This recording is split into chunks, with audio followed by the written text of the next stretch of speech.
Chuqurga tushdingmi? Yo'q, bu aterosklerotik plakcha. Lejashi politseyskiymi? Shunga o'xshash, faqat bu kattalashish xususiyatiga ega. Infarkt, insultning asosiy sababi mana shu aterosklerotik plakchadir. Bu o'zi qayerdan kelib qoldi? Hammasi endotelial disfunksiyadan boshlangan.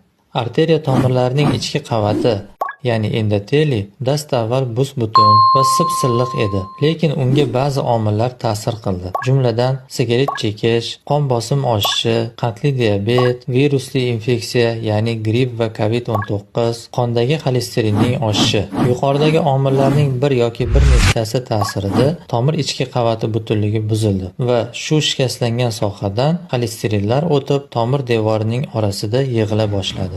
Qonda xolesterin miqdori nazorat qilinmagani oqibatida yomon xolesterinlar yig'ila shunday do'nglik hosil qildi. Buni nimasi yomon?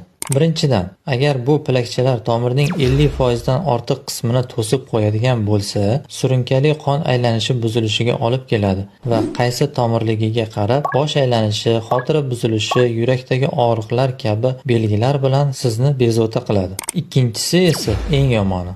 Agar plakchalar yumshoq bo'lsa, yig'ilgan yog'lar endoteliyni yorib chiqib, aterotromboz hosil qilishi yoki shu bo'rtib chiqqan joyga qonning shakilli elementlari yig'ilib, tromb hosil qilishi mumkin. Bu aterotromboz yoki tromblar esa ko'chib bosh miyaga tiqilsa, insult, yurak tomirlariga tiqilsa, miokard infarkti yuzaga keladi.